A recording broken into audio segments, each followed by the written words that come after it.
Breath of Quran, the God's cause.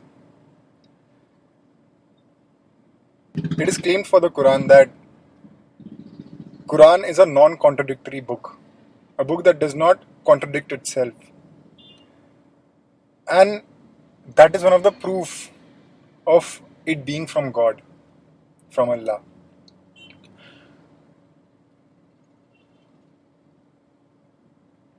Now, what does it mean that it is a non-contradictory book? It means that it has one principle or one standard or one value running throughout the whole Quran. That's what it means that it is a non-contradictory book. What is that principle, that criteria that is running throughout the Quran, which makes the Quran completely harmonious without any contradiction? That principle is called the God's cause.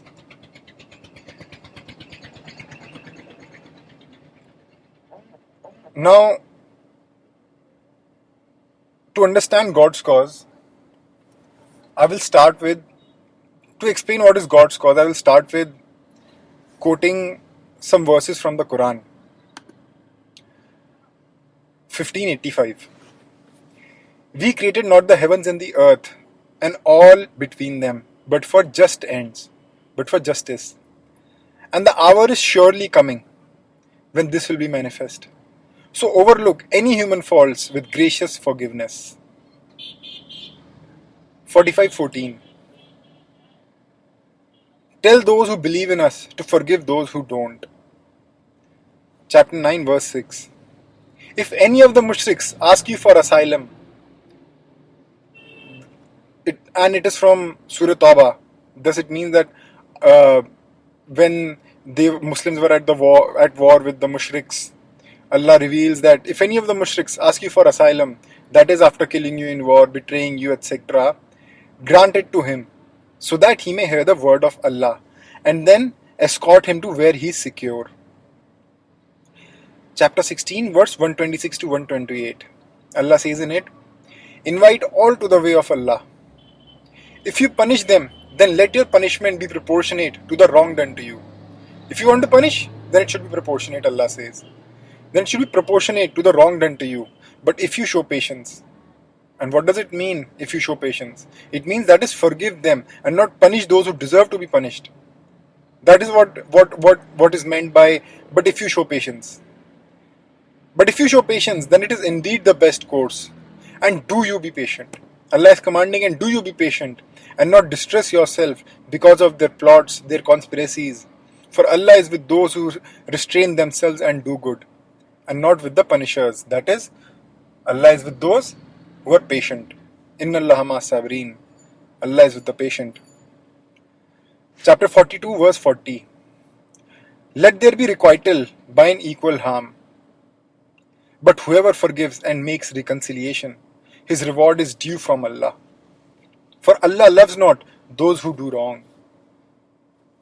Allah is saying that you can requite yourself, you can take revenge of an equal degree. But whoever forgives and makes reconciliation, Allah is saying, his reward is due from Allah. For Allah loves not those who do wrong.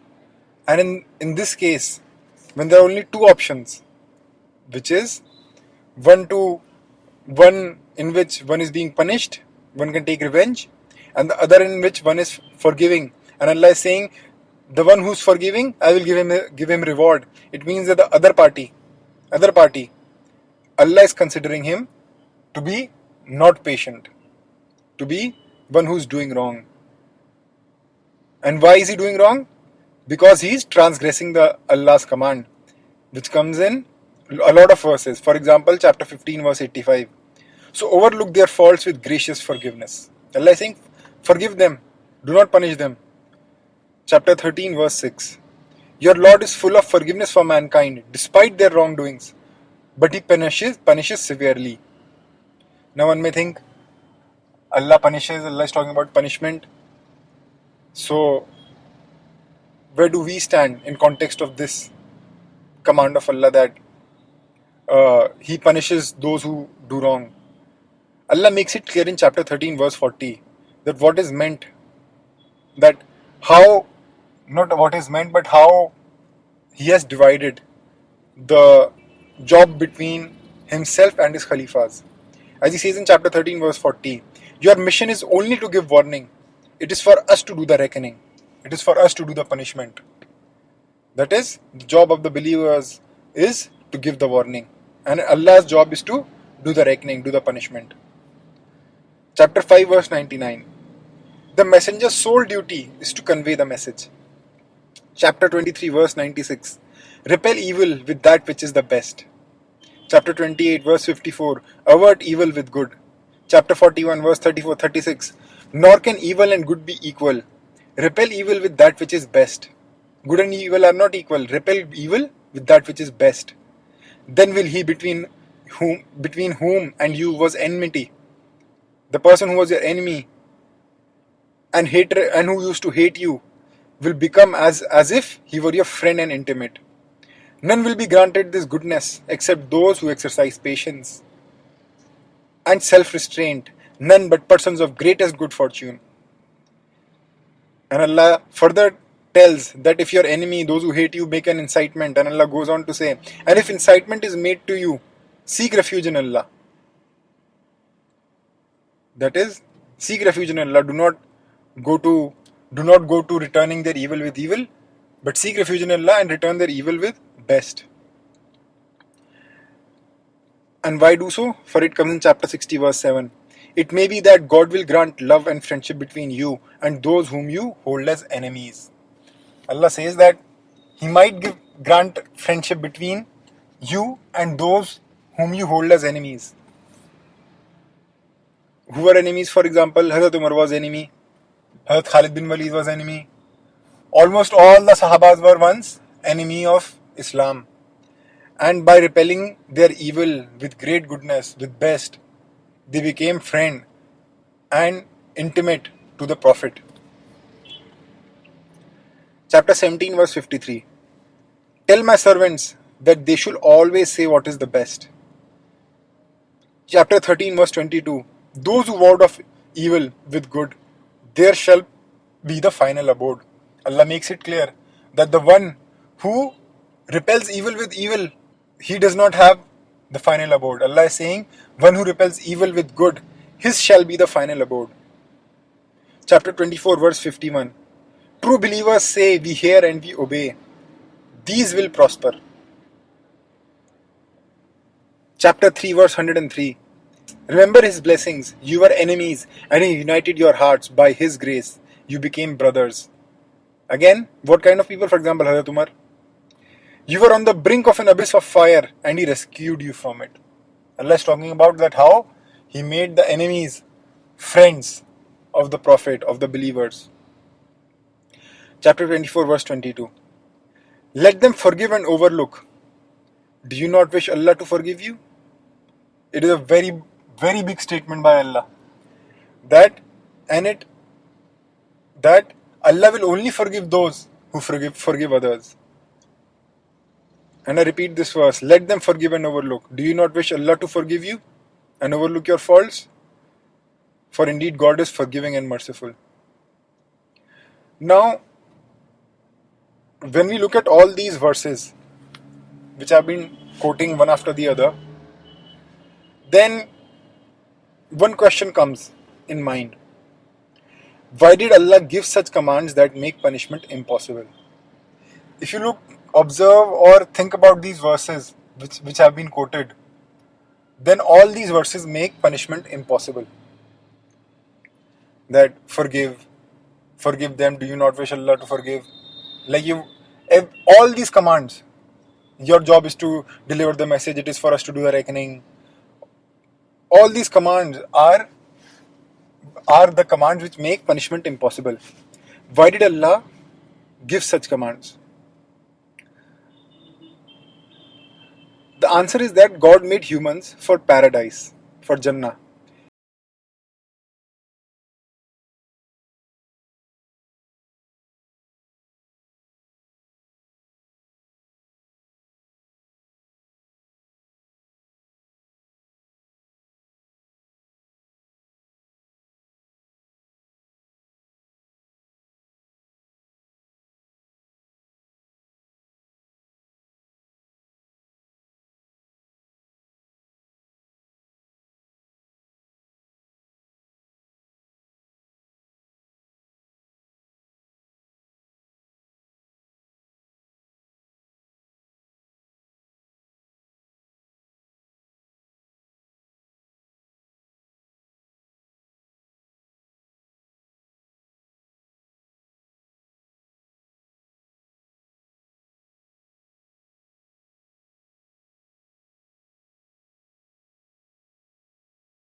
and come to a better stand.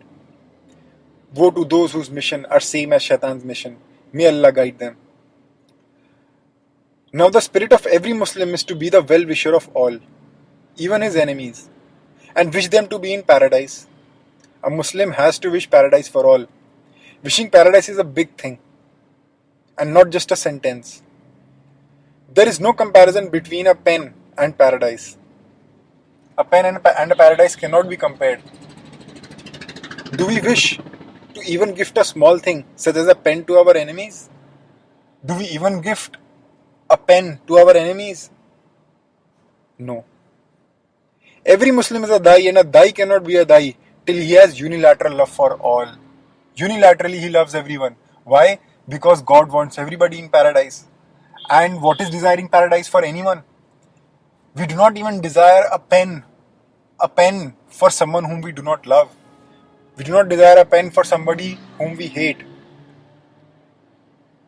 So, this is where we understand repel evil with good.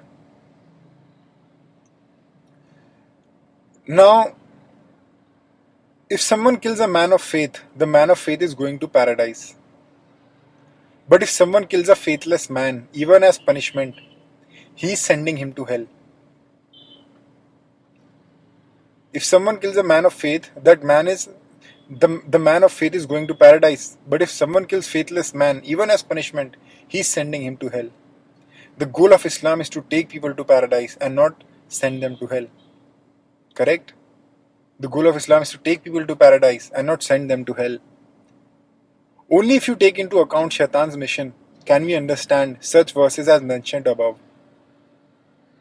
You would say, fine, we agree with the above said thing, but Prophet even fought wars, and in wars people are killed, and thus it creates a contradiction.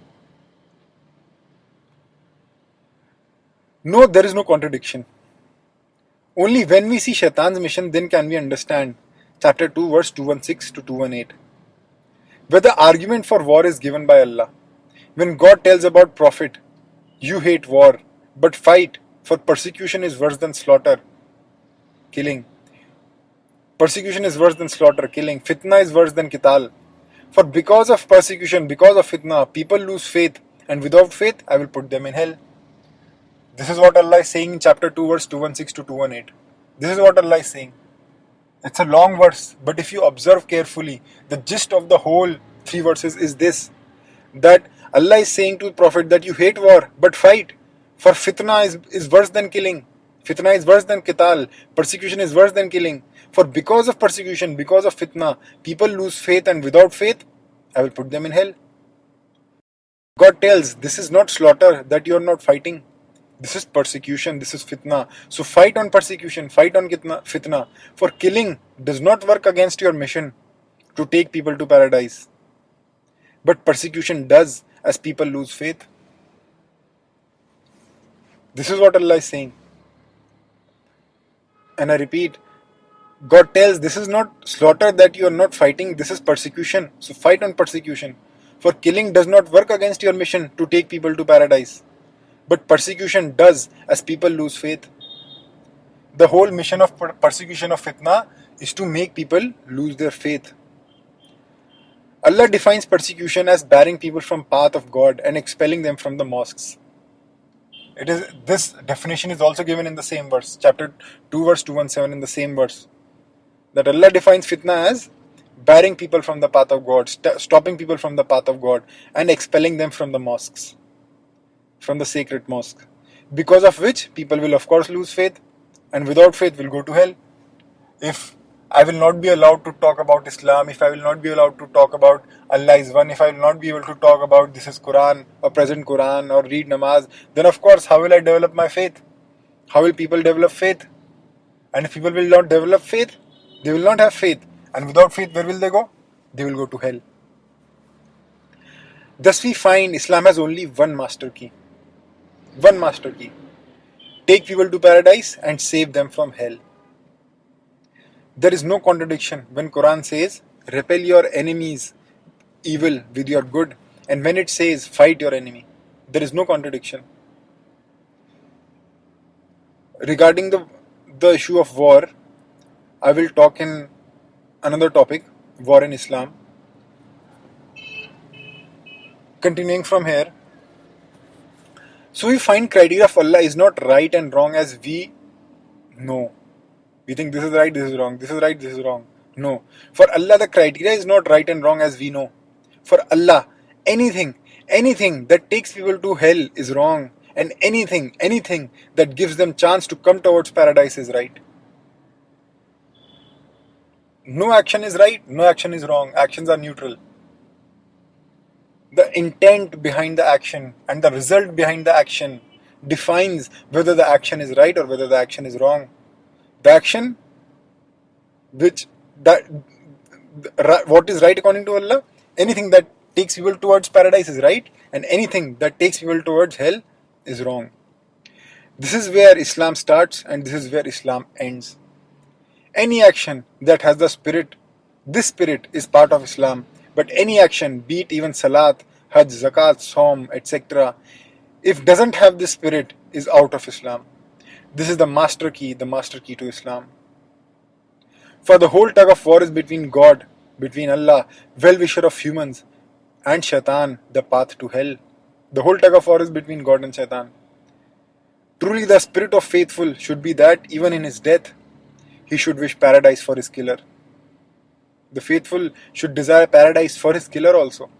For faithful are on God's side, faithful are on Allah's side, and have hope that he, the killer, who is in Shaitan's team, will be guided in future, and Shaitan will not win this man. Faithful are concerned about Allah's victory. Even if it be on their loss, they will die doing dawat. They will die doing dawah, as comes in chapter 5 verse 27. Even if you try to kill me, I will not do the same to you, for I fear my Lord, the Lord of all beings. Imagine such a big statement. You cannot find it in any other religious book, in any other religion, which says, even if you try to kill me, I shall not do the same to you. Only Islam has this statement, even if you try to kill me, I shall not do the same to you, for I fear my Lord. Think what is fearing Lord. Think where the example of fearing Lord comes. This statement was given by Habil to his brother Cain. They were the two sons of Adam. Habil said to Kabil. Kabil killed Habil, but Habil did not even raise his hand in self-defense. Habil died. He did not raise his hand in self-defense when Kabil was killing him. He said, I fear my Lord, and died doing dawah with greatest wisdom, and didn't try to kill him. Thus Kabil was among the lost, as comes in the Quran.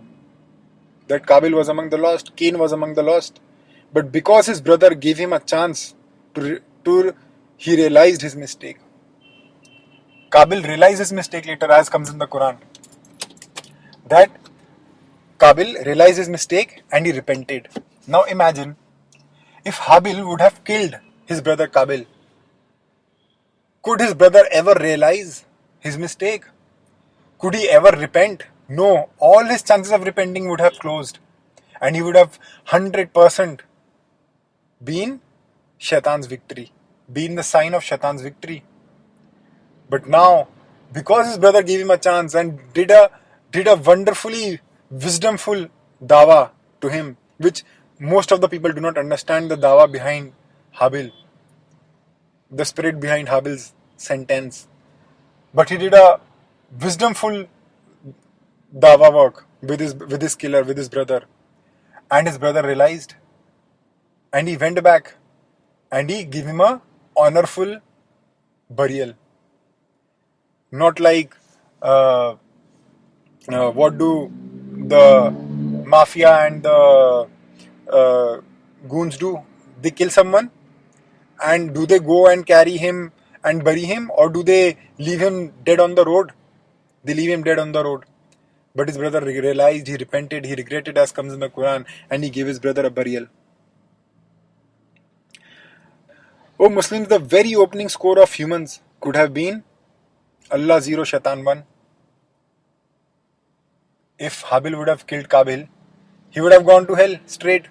And the opening score would have been Allah 0, Shaitan 1. If Habil would have killed Kabil in self-defense, Kabil would straight go to hell. And that's exactly why Habil did not kill him. That's exactly why he didn't kill him, but died doing dawa with greatest wisdom. And by dying, he made the score Allah 1, Shaitan 0. Habil went to paradise straight. He was a shaheed. And he's a titled muttaqi in the Quran. He's one of the persons. He's actually the only person with whose name comes the title muttaqi in the Quran. The word muttaqi comes a lot of times for believers, for sahabas, for prophets, but with name, it only comes with Habil. That Habil was a muttaqi.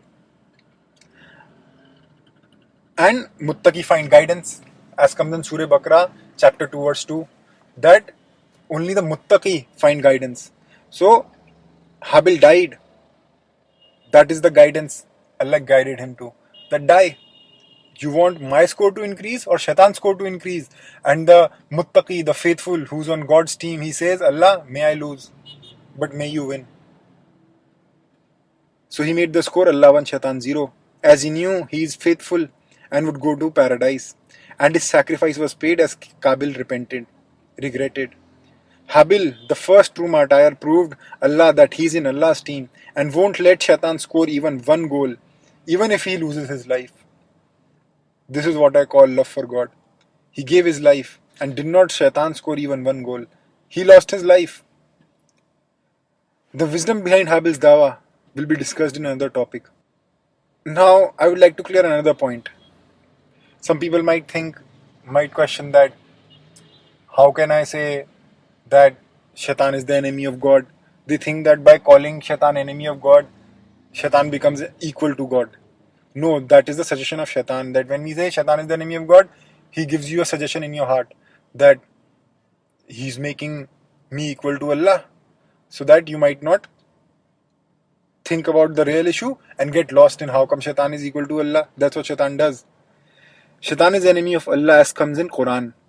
Some people get uneasy as they think by calling Shaitan enemy of God, we are making Shaitan equal to God.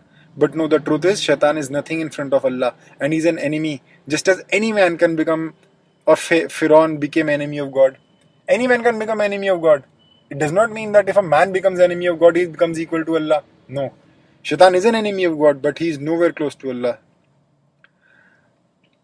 Yeah. So a true faithful will only warn, like Allah says to Prophet in chapter 74, verse 2. You, wrapped up in your cloak, arise and give warning. Chapter 13, verse 7, you are only a warner. Chapter 7, verse 134, he is but a warner. Chapter 88, verse 21, your job is to deliver the message. And when the Prophet must have had feeling to punish, when he must have gotten angry and felt like punishing someone, Allah told him. What did Allah tell him? Chapter 16, verse 126 to 128. Invite all to the way of your Lord. If you punish, then let your punishment be proportionate. Okay, Prophet, go punish, but let your punishment be proportionate to the wrong done to you. But if you show patience, but oh Prophet, if you show patience, Allah is saying, that is, what is the meaning of patience? That is, forgive them and not punish those who deserve to be punished. Allah says, you can punish, but if you show patience, what is patience? That is, forgive and not punish those who deserve equal punishment. Then it is indeed the best course. Allah is telling Prophet, O Prophet, it is the best course that you be patient and do not give a equal punishment. And then Allah says, and do you be patient? And Prophet, do you be patient? That is, you have to forgive Prophet and not distress yourself because of their conspiracies, because of their plots, for Allah is with those who restrain themselves and do good. What a big statement. Allah told him, if you choose to be with me, then you will have to forgive. This is what Allah is saying in these verses to Prophet. If you ponder over this verse, this is what Allah is saying. If you choose to be with me, then you will have to forgive. You can punish, but don't, for then I will not be with you, because I am with the patient and not the punisher. I am with those who restrain and do good. Inna Allah ma sabrin. How many of us would want to be with Allah? It's a big question mark. How many of us would want to be with Allah? I ask, how many? Throw out desire to punish, and Allah will enter our hearts. For one who has Allah has everything, and one who doesn't has nothing. throughout desire to punish, and Allah will enter our hearts. For one who has Allah has everything, and one who doesn't has nothing. So what do you choose? Punishment or patience? Allah is saying you can punish to the equal harm, proportionately, but be patient, for I am with the patient. So, this is how it becomes clear what we choose. Allah or punishment. Chapter 15 verse 85.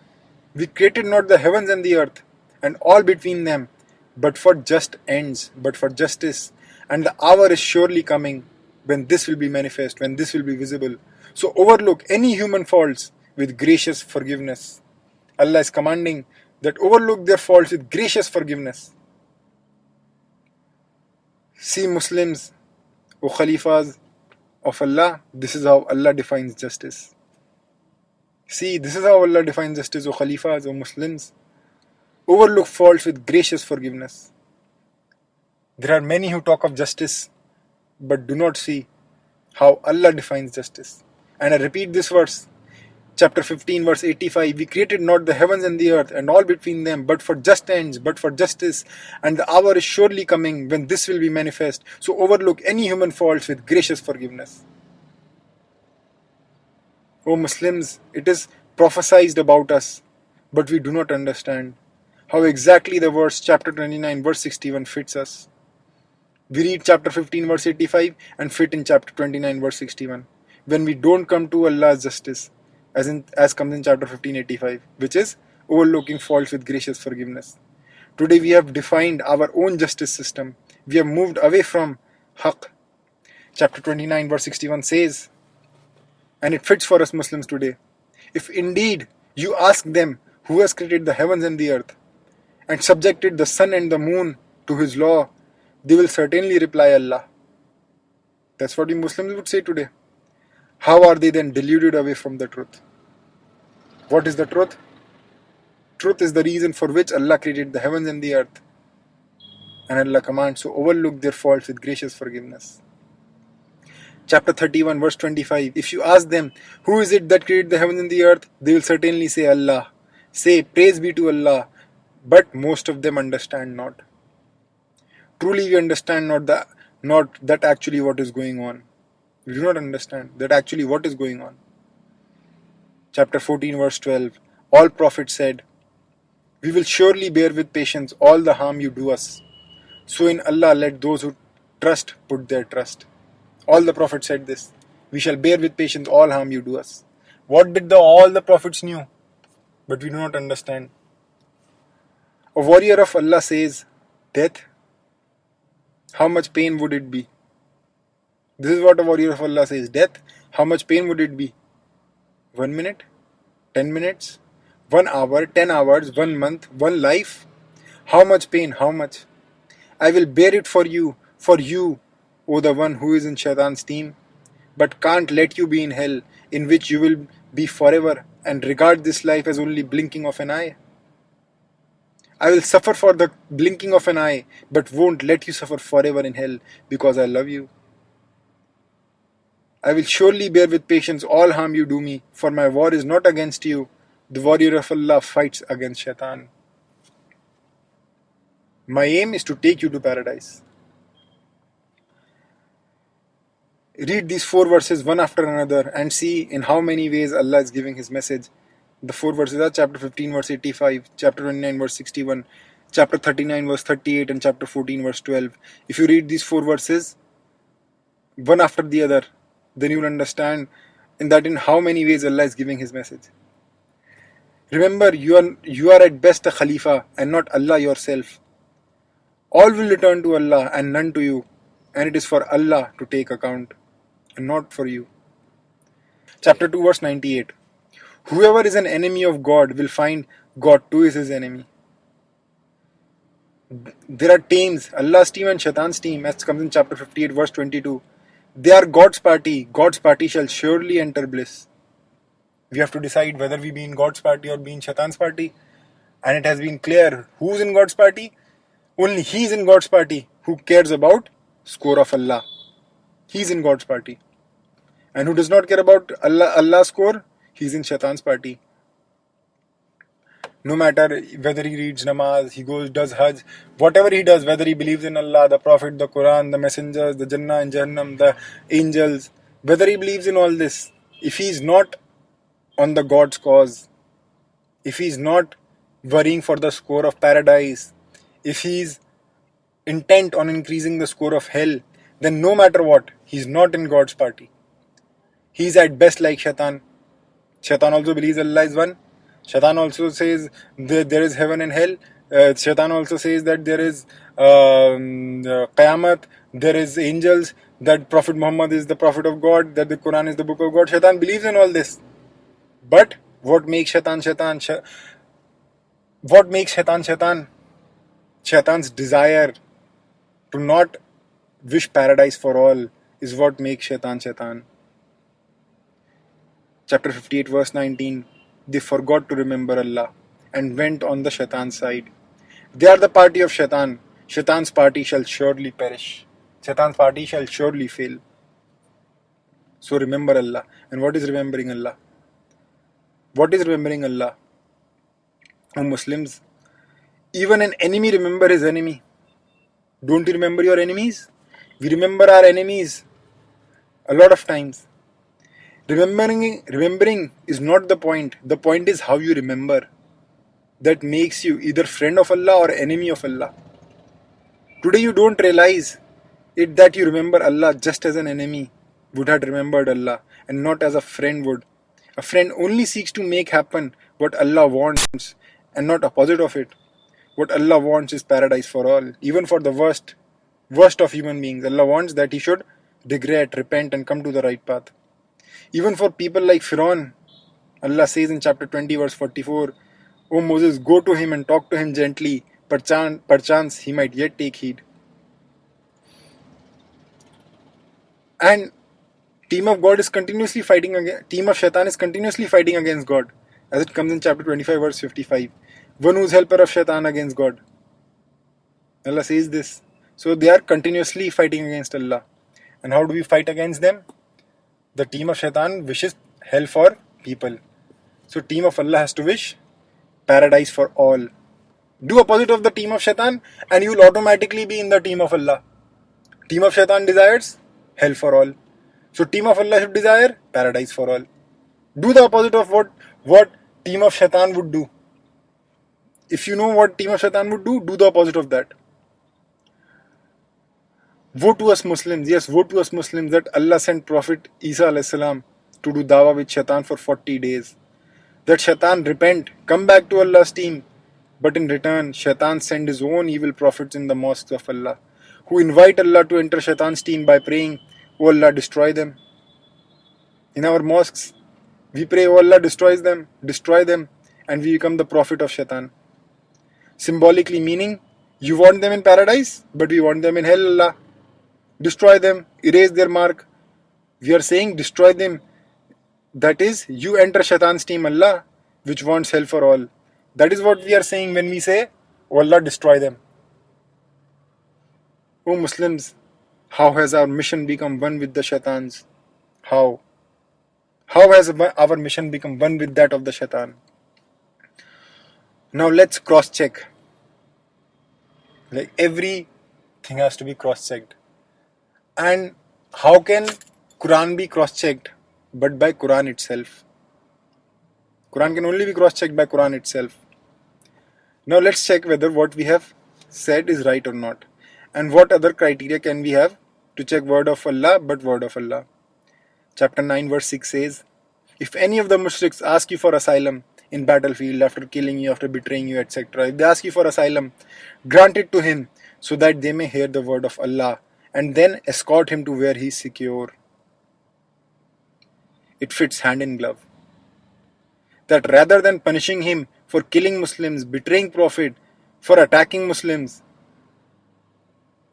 he should not be killed for increasing a number in Shaitan's list, for increasing a number in hell's list, but give him chance to not be there. This is the spirit of chapter 9 verse 6. To give him a chance to not be there, but come in God's list, come in the paradise's list. That's why Tell him the words of Allah and escort him to a secure place so that he might think. Why? Because Allah even wants the enemies of Islam to come to the right path, to come to paradise. So few of us worry about Allah's list. The suicide bombers say, we go to paradise, you go to hell. We go to Jannah, you go to Jahannam, and explode the bombs. But true martyrs like Habil die doing dawah, and not raise their hand against their killers for fear of Allah. That by their act of killing him in return would increase a number in Shaitan's list, would increase a number in hell's list. Habil was a muttaqi as comes in Quran, a Muslim.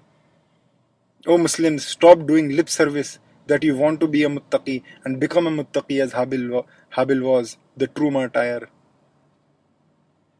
Another test to cross-check, chapter 5 verse 13. Since they broke their solemn pledge, we laid on them our curse and hardened their hearts. They distorted the meaning of the revealed verses, taking them out of context, and forgot much of what they were enjoined. You will constantly discover treachery on their part, except for a few. But pardon them and bear with them. Truly God loves the doer of good. It also fits hand in glove that Allah is saying their hearts are hard. They hide the revealed verses. They distort the meaning of the revealed verses. They take them out of context. They've forgotten much. They will continuously be treacherous. They will continuously betray you. And Allah says for such evil people, but pardon them and bear with them. It is a command to us Muslims that such treacherous people should be pardoned and they should be bared with. Truly God loves the doer of good, and this is what Allah taught. This is what is according to Allah is good. We say this is good, this is bad. Think what Allah says is good. Allah says pardon them and bear with them, for Allah loves doers of good. Today we run after hating such treacherous people. We curse them. We want Allah to destroy them. And Allah is saying the opposite of that. Pardon them. Bear with them. For Allah, truly God loves the doer of good. We are doing opposite of what Allah says is good. We are doing evil. And no wonder our whole Muslim world is in such a state today. We have been given the right to protect our goals at the cost of the ball going into God's goal. We have the right to protect our goals, that we protect our goal. We stand in front of our goal post and do not let the ball go in our goal. At the cost of what? At the cost of ball going in the Allah's net. But then we are not in Allah's team in the bigger game. So think, you want at times in life, the option in front of us would be that we save the ball going in our net, or we let the ball go in Allah's net. A muttaqi, true believer says, may the ball go in my net, but the ball should never go in Allah's net. That's what a true muttaqi says, a true Muslim says. This is part 1 of God's cause. The next part will be covered in another part. Next part would be covered in another section titled God's Cause Part 2. May Allah guide us. Ameen.